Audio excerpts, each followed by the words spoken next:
Hey yo, your friendly neighborhood quarter guy here, and there's something I gotta tell you.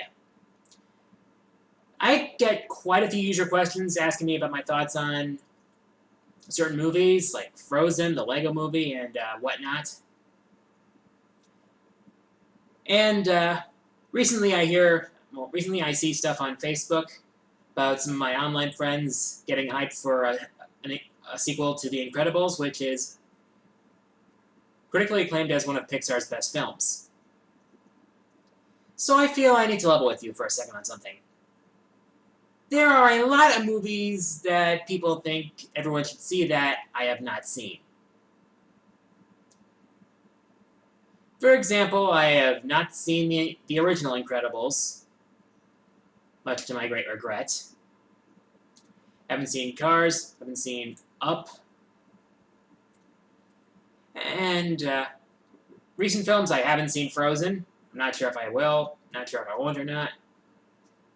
Haven't seen the Lego movie yet.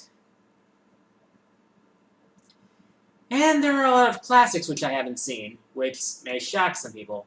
I've only seen the first Back to the Future. I haven't seen any of the Terminator movies. I haven't seen any of the Rambo movies. Let's see, I haven't seen any of the Godfather movies. And also, people ask me quite a bit about television. I don't really watch that much TV, to be honest, either. Most of the media I absorb is either YouTube or video games. So, as a favor, please don't really ask me about movies because I probably will most likely have not seen said movie. Just a courtesy.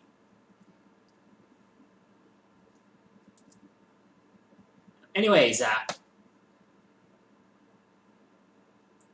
also, I recently saw the reveal of the 5th and final character for Ultra Street Fighter 4. A character that's new to the videos. Apparently, it's one of the Bison's dolls named DeCapre, or however you pronounce it. And as such, she looks a lot like a Cammy clone, but from the footage I've seen, she plays a lot different. Not sure. I'm still unsure if I'm going to buy the game or not, but probably not. But I guess we'll see what the fans think of her when the game's actually released.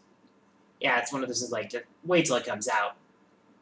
Speaking of when it comes out, I have a slight update to give. I've made quite a good progress on scripting on top 5 best and worst Bowser battles. That's definitely going to be my April list, so yeah. Anyway, user questions. First question comes from Snivy Ian, who asks, do you have any plans for your 50th My 25 Cents Worth? To be honest, not really. Mainly because, even though it is a milestone and such, it's still an unscripted series, and unscripteds take a backseat to my countdowns.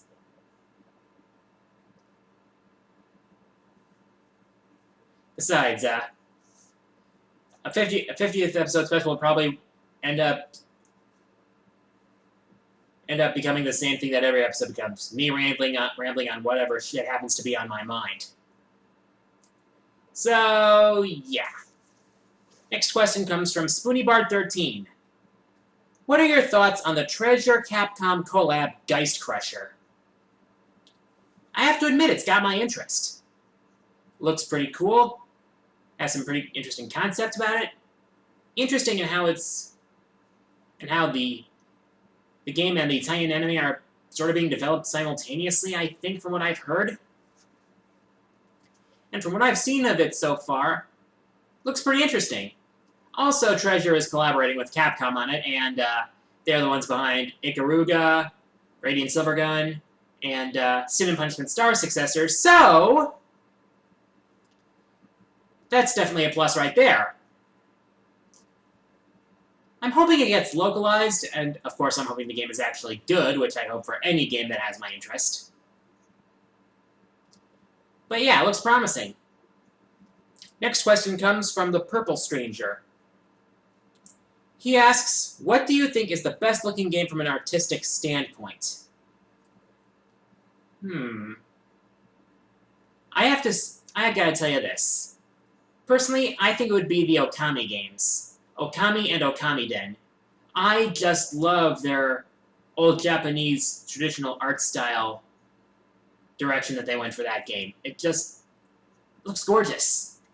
It looks vibrant, it looks full of life, has so much contrast in its art style between the cursed areas and once they're purified. It's like, by contrast, I mean it's like when the areas are cursed, they look so bleak and desolate and so full of despair, and once they're restored, God, it's so beautiful!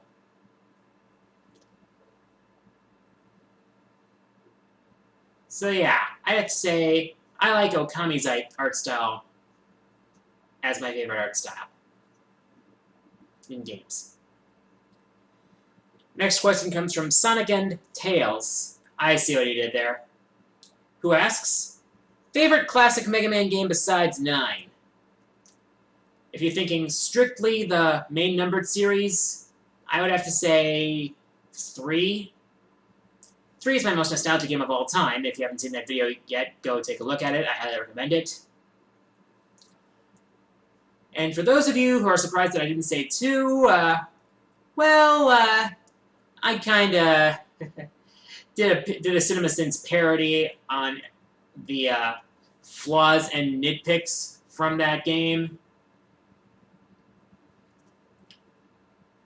Yeah, it's gotten some mixed receptions. Like, some people are like, half the stuff in this video is just pointless bitching. To which I say, how is that different from what CinemaSins does? Yeah, they pretty much do the same thing. They kind of admit it in their own channel trailer. But if we're talking about, like, all classic games on all platforms, it would have to be Mega Man 5 on Game Boy. I'm not sure if I'm going to do top 10 or 15 Mega Man games, but I really like Mega Man 5 on Game Boy. It's one of my favorites. And it's my favorite in the classic series apart from 9. Because the plot was a bit of a change of pace. Yeah, it's still wildly behind it, but the Star Droids were mostly really cool. With the exception of Uranus. Talk about bullshit. But yeah. 3 for the NES and 5 on Game Boy are my favorite classic Mega Man games besides 9.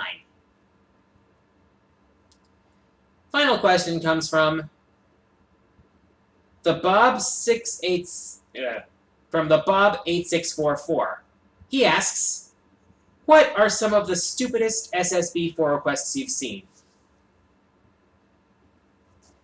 Okay. To all you Smash fans out there, I am only going to say this once.